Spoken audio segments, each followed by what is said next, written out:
Welcome to Being Reintegrated. This is Tim Wright. Thank you so much for being on this journey with me and that we can do together to uncover the core of this tradition. Now, recently you guys might have heard me talk about Divonne, and you might have seen this book, Divonne the Divine, which is available on Lulu. Because Amazon has William Law copyrighted. Even though it was a public domain material, William Law stuff is copyrighted. So I made this one so you can read along if you have it. If you don't, I mean, of course, I'm a bookmaker by, I guess, my new trade. Thank you so much for grabbing any of the books. I mean, every day there's book sales, and even yesterday, because I try to do this at least a couple of times a week, if not more. Someone went and bought all the books. So, thank you for your patronage and thank you for your support. It's so amazing. It helps me to keep making videos and keep making books. So, some of these are on Patreon, some of them are on YouTube for free. It just depends on what channel you came through. So if you came through kimpublishing.com and you saw the link to the Being Reintegrated and you subscribed and you're in that vein, you'll probably get the best view of everything. That being said, we're looking at Divonne the Divine. Oh my God, this book is so good. It is so good. And, it's not, as a book, it could be improved, of course. So, obviously, editing needs to be done on it. I found a section where it duplicates. But the fact that it was in French, obscure, unknown, I mean, that is well worth the effort of trying to understand it.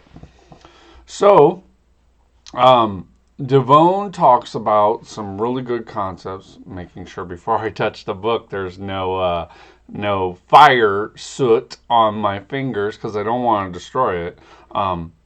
Anyway, I have my copy, and he talks about some things that came up to me while I was reading it. So I don't know, maybe you'll see it differently, and that's okay. Every person adds a perspective of their own and their resources and their own temperament to the materials. So that's fine.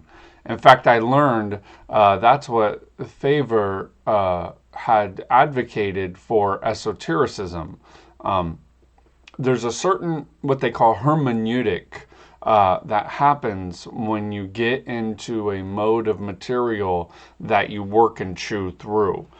This is like a horizontal horizon meeting. You meet your mind and your understanding with the horizon and viewpoint of the maker of the work. So with Divonne, when we practice the hermeneutic of trying to understand his works, it brings the horizon up pretty well. Pun intended for the horizontal. It's sad because once you know these things, then you read them and you're like, oh, of course. Are you going to say anything else? But like the point that he's making is profound. So, buy the book, don't buy the book. I'm reading it, getting a hermeneutic horizon change on my own understanding of it. So that being said, he goes into primarily a Buddhist statement, which is that I learned through, I think it was the Dalai Lama, which is everyone wants to be happy. They just don't know how to do it. So that's what he says, is that every human being has desire. Even the religious, fervent ones, maybe like myself, have desire. But what happens is somebody who has the religious, ideological, or, kind of higher thinking desire aggravates those with non-divine desires. So I really liked that. It says that, hey, you're going to be just like these other people who you look down on, which is what Anton LaVey said, is that he would, as a carny, he saw that some of these preachers were actually participating in the same thing they condemned. Now, I'm not going to advocate Satanism. That's not what I'm here to do. So don't get all weird on me. This is not evangelical Christian attacks and all that stuff. So don't go there. The point is that we all do have desire. And this is what Divonne says. So it reminded me a lot of Guénon and his cry to the modern world.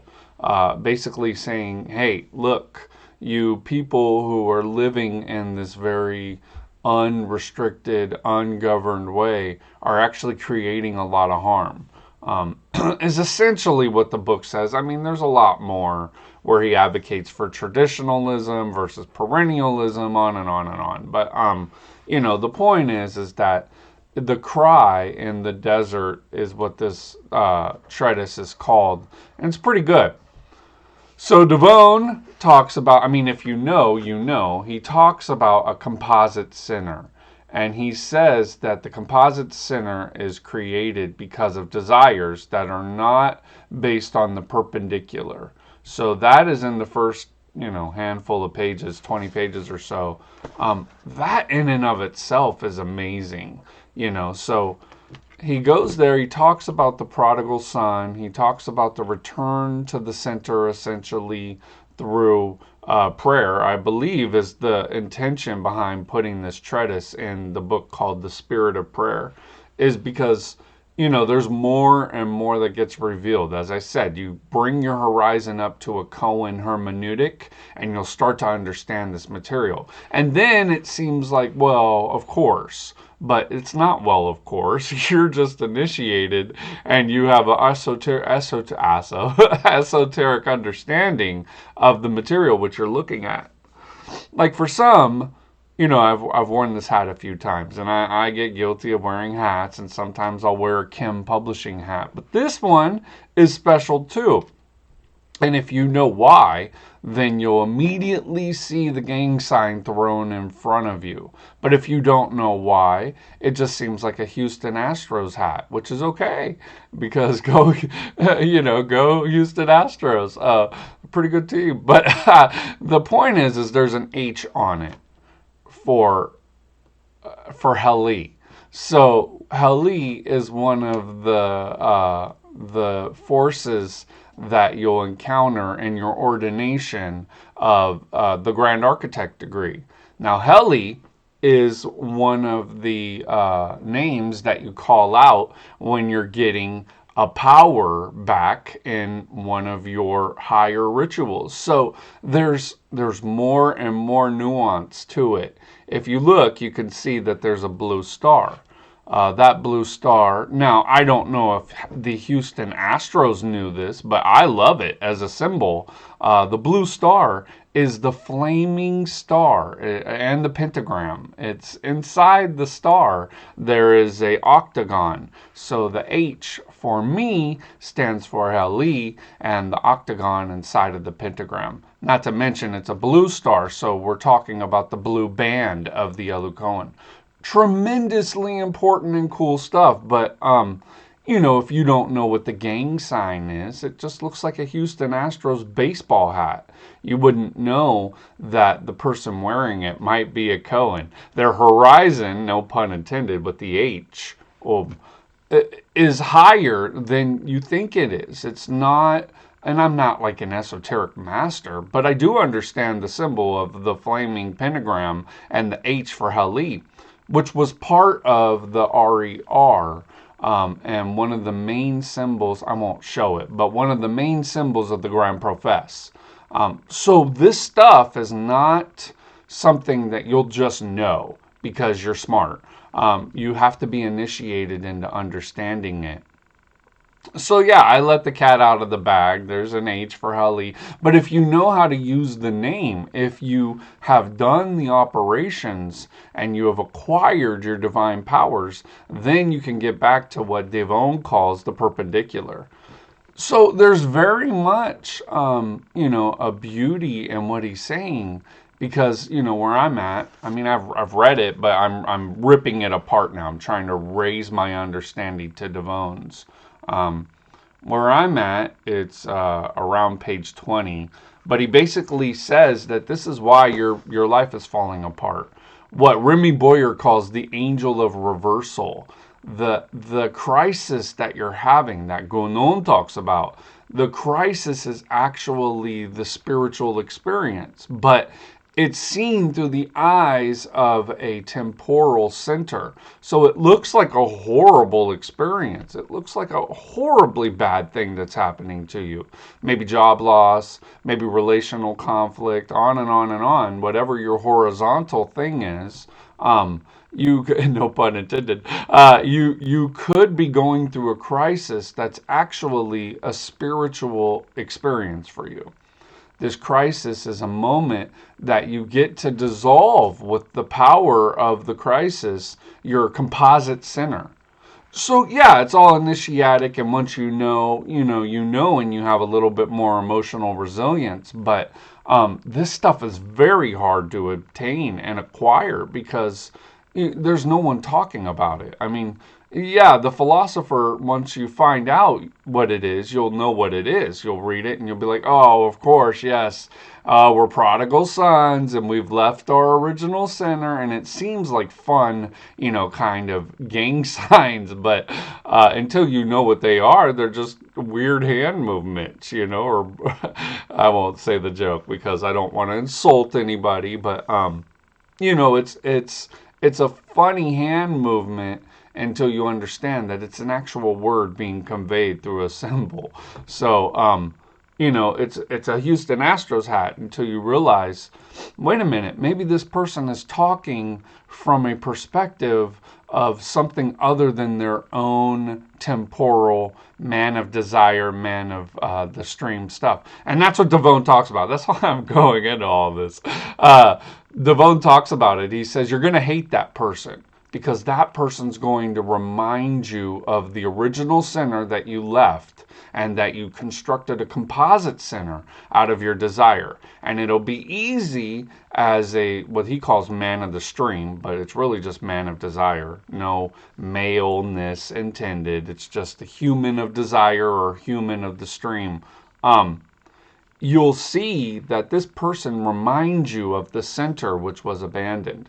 And I think that's amazing that our anger toward others is actually because they have reminded us, mnemosine or whatever, of a self that we truly don't want to remember exists. Um, so that is why the spirit of prayer is so important, is because the prayer gets you back into what Divonne is calling your original center. And like I said, once you know it, you know it. It's we're being reintegrated. So that is a pun on being and becoming. As you go through this work, as you face your crises, as you go through the prayer work in your crisis, you'll start to dissolve through the power of heat of your temporal circumstances, this crisis that's happening to you through more and more resilience of your actual center rather than the decaying and destroying composite center. These are Divonne's words, not mine. I'm not trying to be just a, bringer of bad news, although Divonne definitely says it, that this is why it's necessary for you to pass through such painful intervals and endure agonies, or rather prolonged deaths. So it's essentially a hermeneutic that you can get into to understand the crisis that you're going through, why it's so hard, and that you could just give up. Now, I'm not saying give up and give it all to the rich person who has the desire which you want, on and on and on. They say, or Divonne says, that there's essentially a social collusion here that's happening. And, I love this book. Although it's too nuanced and too subtle to be able to just give you an overview in 15 minutes. I'll probably return to it again and again, since for its flaws, it does also have amazing fruit in it. So yeah, I found a repetitive paragraph, overlook it. I'll fix it in the next book. But, perfection eludes me. I'm not able to make perfect books. I apologize if that has caused you to throw it away or, as an artist would do, this isn't perfect, so I'm going to throw it against the wall and hopefully the binding will break, it'll shatter and go to the fireplace and keep me warm. Maybe you're not going to do that. Maybe you're not going to burn the book. Maybe you're not going to throw it out. And I appreciate that. Keep working through it because it's a text of Divonne's perception as an Elucoan initiator. I think, he's obviously conversant enough to talk about returning to the perpendicular. So he's a Cohen. That is in the 5th, 6th, and 7th degrees that you learn that perspective. Particularly through a presentation of the dynamics of your metaphysical reach in the temple. So there's a lot there, but if you don't know what it is, you can't see it. It's a gang sign. It's thrown to you and it says, there's a composite center, and other people have it just like you do. So, give them a break. And so I think it restores kind of an equanimity and empathy, even compassion. I don't want to go too Buddhist, but it does give a little bit of a compassion toward people you see as, this projection of desire, which we all have, including yours truly. And that desire in the, perverted sense of desire, although it could be, you could be below the heart. But there's a desire below the heart, which he talks about, that kind of forms the composite center, and then you have a desire above the heart, which is still a desire that is generated from the center, but it's still desire. So, there's a very subtle thing that he's talking about. Even, when he talks about on page 24, he says, let our right hand wither. Let our tongue cleave to the roof of our mouth if we forget thee, O Jerusalem. Now, you have to know what that means. And I'll say this and I'll stop. Because I love this book. It has so much gang signs in it. Let the right hand wither is what was taught to me by my bishop, that in the angelization of Gichtel and Boma's system of thought, I was going to say series, but system of thought, which is pretty much Theosophica Practica, you're letting your will wither.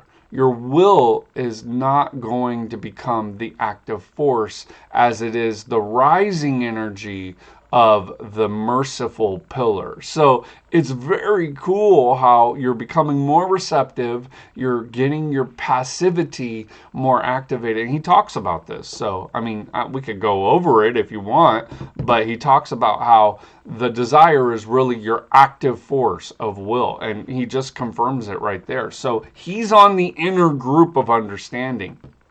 Not only that, but he talks about let our tongue cleave to the roof of our mouth if we forget thee.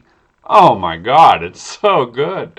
If you forget your real self and you are not able to bind yourself back to humanity as an equal and seeing in this perspective, put your tongue on the roof of your mouth. It's so cool, because that's Kundalini. So there's subtleties in this philosophy that are not apparent at first.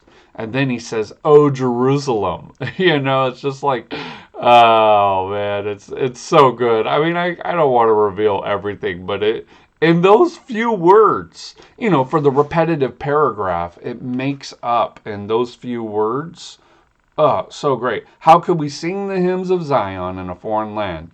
Let our right hand wither. Let our tongue cleave to the roof of our mouth. And if we forget thee, O Jerusalem.